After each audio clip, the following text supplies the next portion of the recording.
Media మిత్రులందరికీ ముందుగా నా హృదయపూర్వకమైనటువంటి నమస్కారం. రాష్ట్ర ప్రజలందరికీ కూడా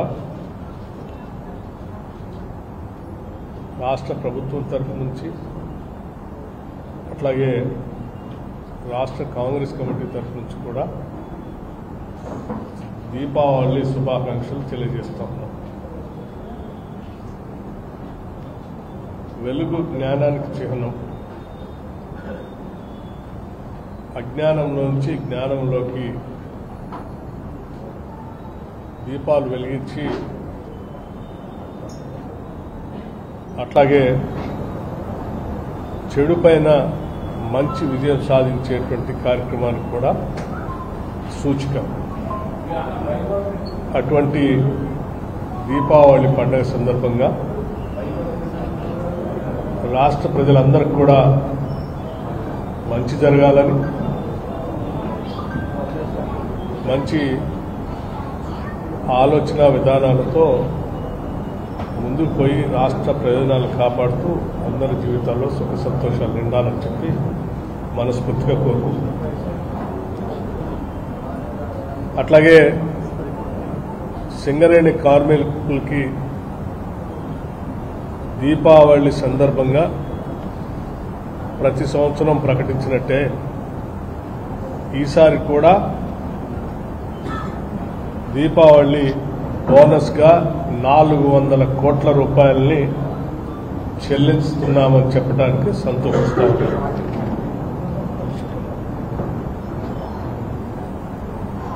సింగరేణి మరి ఖమ్మం జిల్లాలోనే ఇక్కడి నుంచే మొదలైనటువంటి ప్రస్థానం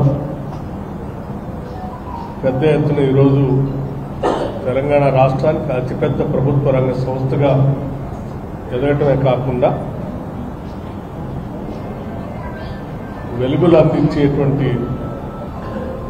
థర్మల్ పవర్ ప్రాజెక్టులకి అట్లాగే ఇతరత్ర ఇండస్ట్రీస్ కూడా పనికొచ్చేటువంటి కోల్ని కొన్ని దశాబ్దాలుగా సప్లై చేస్తూ పేరు ప్రఖ్యాతులు కాంచినటువంటి సింగరేణి ప్రభుత్వ రంగ సంస్థ యాజమాన్యానికి కార్మికులందరికీ కూడా దీపావళి శుభాకాంక్షలు తెలియజేస్తూ వాళ్ళ బోనస్ను కూడా ఈరోజు 400 కోట్ల రూపాయలు ప్రకటిస్తున్నందుకు రాష్ట్ర ప్రభుత్వం తరఫున సంతోషిస్తా ఉన్నాం. అట్లాగే మీ అందరికీ తెలిసిందే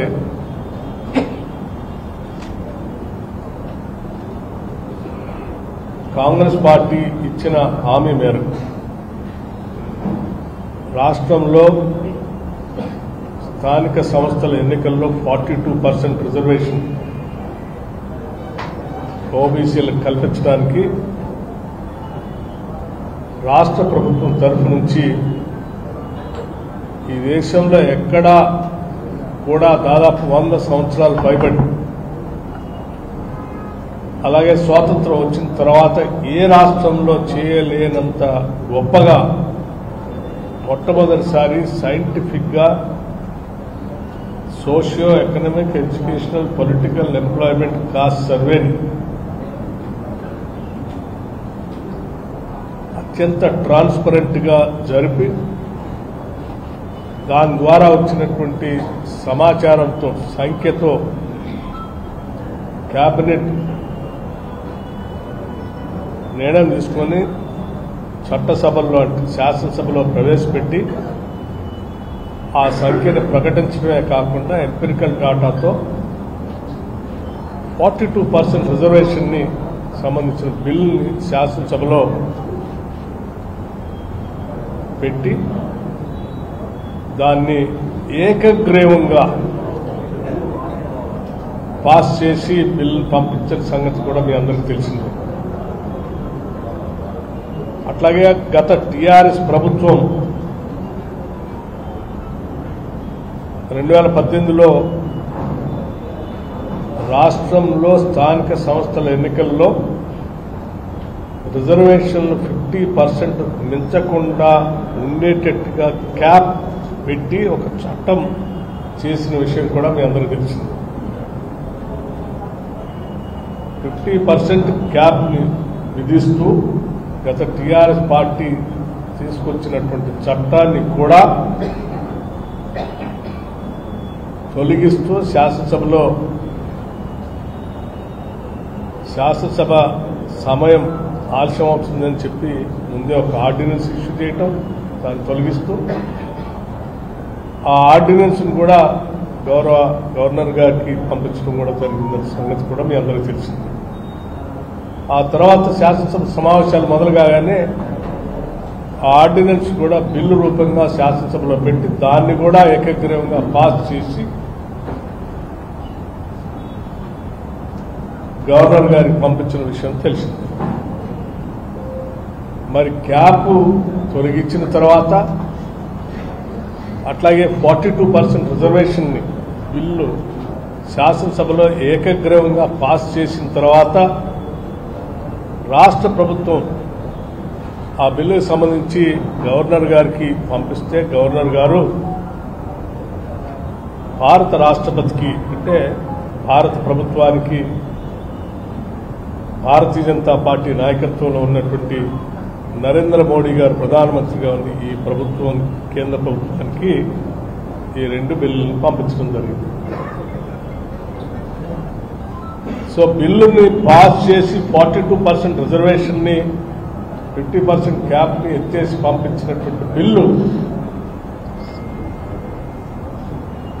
గత కొన్ని మాసాలుగా కొన్ని నెలలుగా కేంద్ర ప్రభుత్వం దాన్ని చట్టబద్ధంగా అంటే పార్లమెంట్లో 9th షెడ్యూల్లో పెట్టమని అడిగితే కూడా పెట్టకుండా మేము పాస్ చేసిన బిల్లుని ఆమోదించి వెంటనే ఈ రాష్ట్రంలో ఉన్నటువంటి బీసీలకి 42% రిజర్వేషన్ వచ్చేటట్టుగా చేసిన విధానాన్ని ఆమోదించి పంపించకుండా అడ్డుకట్ట వేసి ఆపి ఈరోజు రాష్ట్రంలో ఉన్నటువంటి ఓబీసీల 42% రిజర్వేషన్ని అడ్డుపడుతున్నటువంటి భారతీయ జనతా పార్టీ నైజం ఈ రాష్ట్ర ప్రజలకే కాదు దేశం మొత్తానికి కూడా తెలిసింది. చివరికి గౌరవ రాష్ట్ర ముఖ్యమంత్రి వర్యులు శ్రీ రేవంత్ రెడ్డి గారు కేవలం బిల్లు పాస్ చేయటమే కాదు భారత ప్రధానమంత్రి గారి దగ్గరికి మేమందరం అఖిల పక్షాన్ని తీసుకొని వచ్చి కలుస్తామని చెప్పి వారికి ప్రత్యేకంగా లేఖ రాయటమే కాకుండా పార్లమెంట్లో 9th షెడ్యూల్లో పెట్టడానికి కావాల్సిన విధంగా మేమంతా వచ్చి మిమ్మల్ని రిక్వెస్ట్ చేస్తామని కూడా పదే పదే అడిగితే కూడా సమయం ఇవ్వకుండా ఆ అఖిల పక్షాన్ని కూడా కలవకుండా ముఖ్యమంత్రి రేవంత్ రెడ్డి గారికి టైం ఇవ్వకుండా చేయటమే కాకుండా చివరికి ఆ బిల్లుకి ఆమోదం కలగకుండా అడ్డుపడినటువంటి విధానం మీ అందరికీ తెలిసిందే, దేశం మొత్తానికి కూడా తెలిసింది. హైదరాబాద్ నుంచి ఢిల్లీలో జంతర్ మంతర్ దగ్గర పెద్ద ఎత్తున తెలంగాణ రాష్ట్రానికి సంబంధించిన ఓబీసీ సంఘాలు పెద్ద ఎత్తున ధర్నా పిలిచి దానికి సంబంధించి రాష్ట్రంలో ఉన్నటువంటి అన్ని రాజకీయ పార్టీల్ని వాళ్ళు మద్దతు అడిగితే దీన్ని తూచా తప్పకుండా అమలు చేయాలనేటువంటి లక్ష్యంతో ఉన్నటువంటి రాష్ట్ర కాంగ్రెస్ పార్టీ అధ్యక్షుడు మహేష్ కుమార్ గౌడ్ గారు, అట్లాగే రాష్ట్ర ప్రభుత్వ ముఖ్యమంత్రి రేవంత్ రెడ్డి గారు, వీరిద్దరి నాయకత్వంలో యావత్ కేబినెట్ పార్టీ అంతా కూడా మేము వెళ్లి జంతర్ మంతర్లో పాల్గొని దీన్ని పూర్తిగా మద్దతు ఇచ్చి భారతీయ జనతా పార్టీయే కాకుండా మిగతా పార్లమెంట్ సభ్యులను కూడా రాజకీయ పార్టీలు సంబంధించిన వాళ్ళందరూ కూడా ఆహ్వానిస్తే భారతీయ జనతా పార్టీకి సంబంధించిన ఎంపీలు తప్ప మిగతా వాళ్ళంతా కొద్దిమంది దేశవ్యాప్తంగా ఉన్న ఇతర రాజకీయ పార్టీలకు సంబంధించిన పార్లమెంట్ సభ్యుల నుంచి మద్దతు పలికిపోయారు. మరి రాష్ట్రంలో బిల్లు ఏకగ్రీవంగా పాస్ చేశాం. దేశంలో ఇతర రాష్ట్రాల నుంచి ఉన్నటువంటి ఇతర రాజకీయ పార్టీలకు సంబంధించిన పార్లమెంట్ సభ్యులు కూడా వచ్చి మద్దతు పలికారు. ఇంతమంది చేస్తా ఉంటే కూడా అంత బాధ ఎందుకు భారతీయ జనతా పార్టీకి అడ్డుపడి ఆపటానికి అని నేను చాలా స్పష్టంగా అడుగుతాను. కేవలం మీ వల్ల ఈరోజు రాష్ట్రంలో ఓబీసీలకి మేము ప్రకటించినటువంటి బిల్లు ద్వారా వచ్చినటువంటి ఆలోచనతో జీవో ఇష్యూ చేసి జీవోతో ఎన్నికలకు పోతా ఉంటే ఇవాళ న్యాయస్థానాల్లో మీరు ఆ నిర్ణయం చేసి పంపించకపోవటం వల్ల ఆగిపోయే ప్రమాదం ఏర్పడింది. అందుకే ఈరోజు రాష్ట్రంలో కాంగ్రెస్ పార్టీ కేవలం బిల్ పాస్ చేయడమే కాకుండా న్యాయస్థానాల్లో కూడా ఇటు హైకోర్టులో అటు సుప్రీంకోర్టులో కూడా మీకు సంబంధించినటువంటి వాళ్ళు ఎవరో సుప్రీంకోర్టు పోతే ప్రత్యేకంగా సుప్రీంకోర్టుకి వెళ్ళి దేశంలోనే అత్యున్నతమైనటువంటి అనుభవం కలిగినటువంటి అభిషేక్ సింఘ్వి గారు లాంటి వాళ్ళని కర్ణాటక నుంచి ఉన్నటువంటి సీనియర్ అడ్వకేట్ జనరల్ గా ఓబీసీల పైన పెద్ద ఎత్తున అనేక దశాబ్దాలుగా పనిచేస్తున్న రవివర్మ గారు లాంటి వాళ్ళని, డిఎన్ రావు గారు లాంటి వాళ్ళని అందరినీ కూడా ఎంగేజ్ చేసి పెద్ద ఎత్తున హైకోర్టులో సుప్రీంకోర్టులో కాంగ్రెస్ పార్టీ ప్రభుత్వం కొట్లాడినటువంటి విషయం కూడా తెలిసింది. అయినప్పటికీ కూడా కేవలం కేంద్ర ప్రభుత్వం రాష్ట్ర ప్రభుత్వం పంపించినటువంటి బిల్లుని మీరు పార్లమెంట్లో పెట్టి 9 షెడ్యూల్ పెట్టకపోవటం వల్ల, లేకపోతే మీరు పంపించిన బిల్లుని రాష్ట్రపతి గారి దగ్గర నుంచి క్లియర్ చేసి పంపించకపోవటం వల్ల ఈరోజు రాష్ట్రంలో ఓబీసీలకి 42% రిజర్వేషన్ కష్టం అని చెప్పి సుప్రీంకోర్టు చెప్పే పరిస్థితికి భారతీయ జనతా పార్టీ తీసుకొచ్చింది. దీన్ని దృష్టిలో పెట్టుకుని ఈరోజు రాష్ట్రంలో ఉన్నటువంటి యావత్ ఓబీసీలకు సంబంధించిన సంఘాలన్నీ కూడా ఈరోజు రేపు పొద్దున బంద్కి పిలిపించింది. రేపు జరిగే బంద్ ఈ రాష్ట్ర ప్రభుత్వం తీసుకొచ్చిన 42% రిజర్వేషన్ తీసుకొచ్చిన బిల్లుని ఆపి అడ్డుపడుతున్నటువంటి భారతీయ జనతా పార్టీకి వ్యతిరేకంగా జరుగుతున్నటువంటి బంద్ ఇది.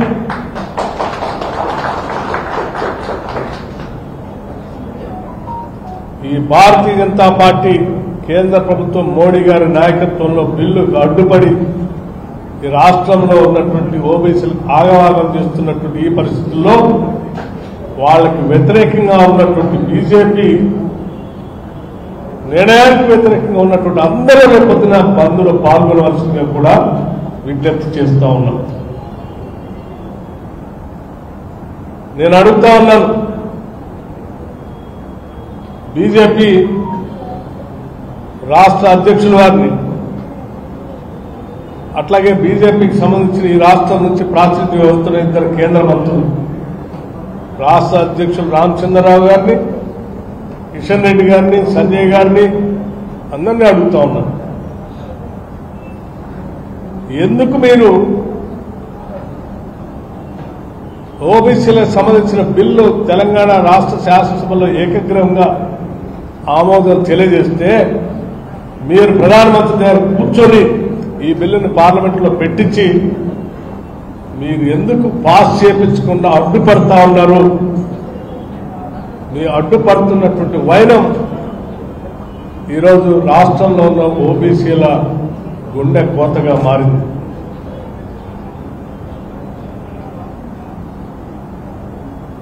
మీరు అడుగుతా ఉన్నారు ముఖ్యమంత్రి గారిని అఖిలపక్షం తీసుకొని పోవాల్సిన ప్రధానమంత్రి గారి దగ్గర కేబినెట్ లో పనిచేసేది మీరు, కిషన్ రెడ్డి గారు. ప్రధానమంత్రి గారు పార్టీకి సంబంధించిన పార్టీకి అధ్యక్షులుగా ఉన్నది రామచంద్రరావు గారు. నేను అడుగుతా ఉన్నాను, మేము అడుగుతా ఉన్నాం, మీరు లీడ్ చేయండి. ముఖ్యమంత్రి గారు కూడా అఖిలపక్ష సమావేశానికి మీరు ప్రధానమంత్రితో టైం తీసుకొని పార్లమెంట్లో బిల్లు పెట్టించి దాన్ని క్లియర్ చేసి, మేము పంపించిన బిల్లును క్లియర్ చేసి వెంటనే 42% రిజర్వేషన్ ని స్థానిక సంస్థలు అమలు చేయడానికి ఉపయోగపడేటట్టుగా మీరు అఖిలపక్షాన్ని తీసుకొని పోతా అంటే మా ముఖ్యమంత్రి సైతం కలిసి రావడానికి సిద్ధంగా ఉన్నాడు. మీరు టైం తీసుకోండి, మీ వెనక్కి కూడా రావడానికి కూడా సిద్ధంగా ఉన్నాడు. మేము అడిగితే ఎట్లా టైం ఇట్లా లేదు, కానీ మీరైనా తీసుకోండి.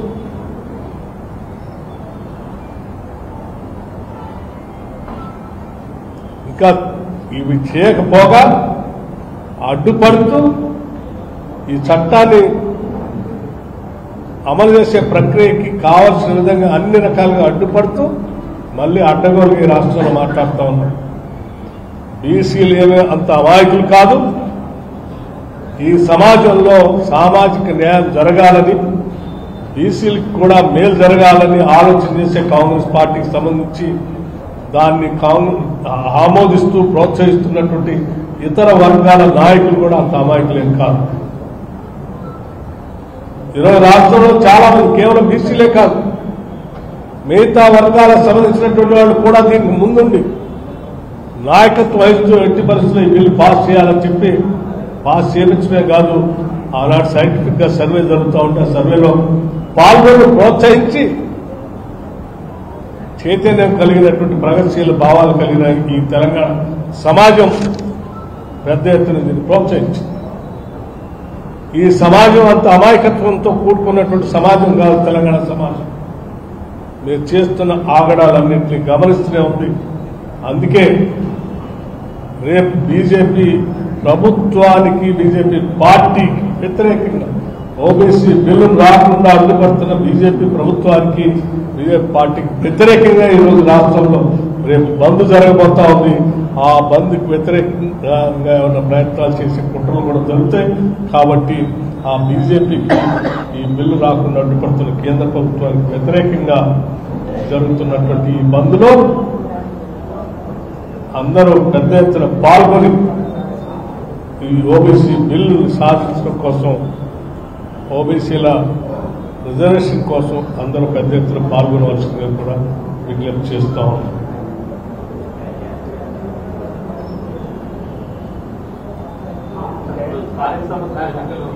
రాజ్యాంగ సవరణ జరగకుండా రాజకీయ లబ్ధి కోసమే కాంగ్రెస్ పార్టీ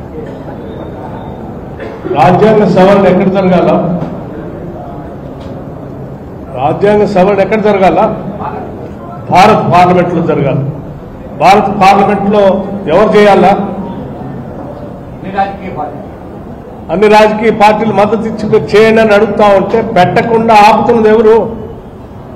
భారతీయ జనతా పార్టీ ప్రభుత్వం, వాళ్ళ పార్టీ. అదే కదా నేను చెప్పేది కూడా. ఇవాళ తెలంగాణ రాష్ట్రంలో ఉన్న అన్ని రాజకీయ పార్టీలు ఏకగ్రీవంగా మద్దతు ఇచ్చి పంపించాయి. పార్లమెంట్ లో కూడా భారతీయ జనతా పార్టీ సంబంధం లేనటువంటి మిగతా రాజకీయ పార్టీలు కూడా బయటకు వచ్చి, తమిళనాడుకు సంబంధించిన ఏడీఎంకి కానీ, కాంగ్రెస్ పార్టీకి సంబంధించిన మిగతా రాజకీయ పార్టీలు కానీ బయటకు వచ్చి మద్దతు పలికి జంతర్ మంతర్లో ఈ సంఘాలతో పాల్గొని ఉదయం నుంచి సాయంత్రం వరకు ఈ బిల్లు పెట్టండి, మేమంతా మద్దతు ఇస్తామని, ఇంక్లూడింగ్ మా నాయకుడు రాహుల్ గాంధీతో సహా, ఖర్గే గారితో సహా తీర్మానం పార్టీ తరఫున మద్దతు ఇస్తాం పెట్టండి అంటే పెట్టకుండా పార్లమెంట్ లో రాజ్యాంగ సవరణ చేయడానికి అడ్డుపడి ఆపుతున్నది ఎవరు? బీజేపీ, మోడీ గారి నాయకత్వంలో ఉన్న ప్రభుత్వం. అందుకే కదా రేపు జరిగేటువంటి బంద్ కూడా వారికి వ్యతిరేకంగా చేస్తున్నామని చెప్పి.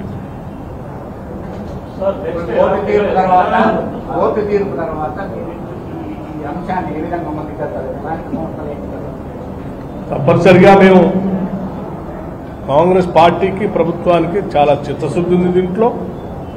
అందుకే ఇటు హైకోర్టులో కానీ, సుప్రీంకోర్టులో కానీ నిష్ణాతులైనటువంటి వాళ్ళని మేము హైర్ చేశాం. కోర్టు తీర్పు సంబంధించినటువంటి కాగితం సంపూర్ణమైనటువంటి పేపర్ రాగానే మా అడ్వకేట్ జనరల్ గారు, అభిషేక్ సింగ్ మను గారు లాంటి వాళ్ళు, రవివర్మ గారు లాంటి వాళ్ళు వీళ్ళందరితో కలిసి కూర్చొని మాట్లాడి దానిపైన పూర్తిగా విశ్లేషణ చేసి రేపు భవిష్యత్తులో మేము దానిపైన తగు నిర్ణయం తీసుకుని జరగబోయేటువంటి బహుశా మేము అనుకుంటున్నాం 23వ తారీఖు నాడు నెక్స్ట్ క్యాబినెట్ ఉంటుందని. ఆ క్యాబినెట్ లో ఈ నిష్ణాతులైన అడ్వకేట్లు అందరూ ఆలోచనలు తీసుకుని ఏ రకంగా వే ఫార్వర్డ్ అట్లా పోవాలని అభిప్రాయం తీసుకుని ముందుకు పోతాం. అనుగుణంగా వెళ్ళమని డైరెక్షన్. నేను ఇప్పుడైతే చెప్పాను పూర్తిగా తీర్పు సంబంధించినటువంటి ప్రతి వచ్చిన తర్వాత దానికి సంబంధించినటువంటి లీగల్ ఎక్స్పర్ట్స్తో కూర్చొని రేపు జరగబోయేటువంటి 23rd నాడు జరిగేటువంటి కేబినెట్ సమావేశంలో చర్చించి దానికంటే ముందు పార్టీలో కూడా చర్చించి వారి ఆలోచనలు పరిగణన తీసుకుని ముందుకు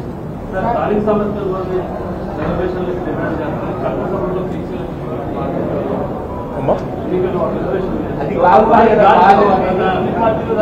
చట్టసభల్లో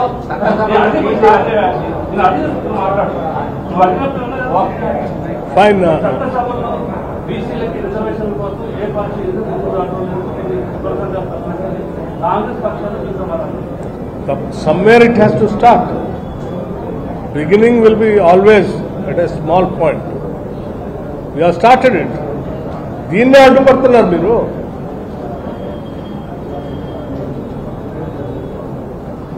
కానీ దానికోసం కదా రేపు పొద్దు జరిగే పోరాటం.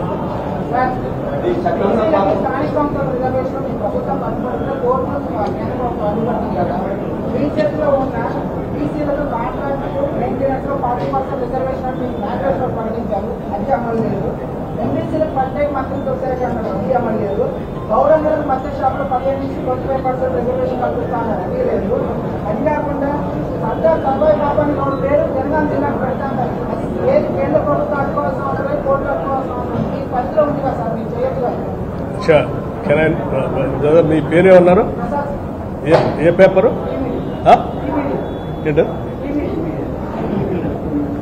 ఈ మీడియా టీ న్యూసా? Local. Anyway it's a good question. నువ్వు చెప్పినటువంటి అన్ని అంశాలు కూడా రాజకీయ పరమైనటువంటి రాజ్యాధికారంతో సాధ్యం కావడానికి వెసులుబాటు అంశాలు. కాంగ్రెస్ పార్టీ నువ్వు చెప్పినటువంటి అంశాలు అన్నింటికంటే కూడా అధిగమించి ఇంకా ముందుకెళ్ళి అసలు రాజ్యాధికారమే ఇద్దామనే ఆలోచనతో ముందుకు పోతాం. దాంట్లో భాగంగా we are started this, will be doing. మీరు అడిగినట్టు 15 నుంచి 25%, 25 నుంచి మేము 30 కూడా ఇవ్వచ్చు. Know that. Thank you. రాష్ట్రంలో జరుగుతున్న రాజకీయ పరిణామాలుగా మీరు ప్రధాన పాత్ర పోషిస్తున్నారు. సమావేశంలో బయట మంత్రుల మధ్యలో విభేదాలకు అటువంటి ఏమి లేవు. కావాలని కొన్ని పత్రికలు ఏదో వాళ్ళ స్పై ఏదో కొద్దిగా కావాలని యాడ్ చేసి చేస్తున్నాం కదా. Nothing like that.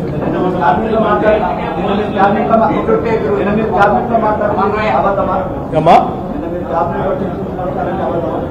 ఏంటయ్యి ఏం మాట్లాడాను? ఏ పత్రికలో వచ్చింది చెప్పండి. ఏ పత్రికలో వచ్చింది? ఏ పత్రికలో వచ్చిందో చెప్తే, ఏమొచ్చిందో చెప్తే అది నిజమో కాదని చెప్తారు. ఇదే వండి మీరు ఊహించుకొని ఆ ఊహ తగ్గట్టుగా స్క్రిప్ట్ రాసుకొని ఆ స్క్రిప్ట్ తగ్గట్టుగా ప్రింట్ చేసుకొని దాన్ని బయటకు వదిలి దాన్ని ప్రజలు నమ్మాలంటే కరెక్ట్ కాదు. That's not correct. మీరు చట్టసభలో ఎందుకంటే 70% ఉన్న బీసీలకి సీట్లు తక్కువ ఉన్నాయి. కింది స్థాయిలో ఇటువంటి ఫౌండేషన్ నుంచి బిల్డ్ చేసుకుంటూ పోవాలి. That's what we are trying to do. All the best brother. Thank you.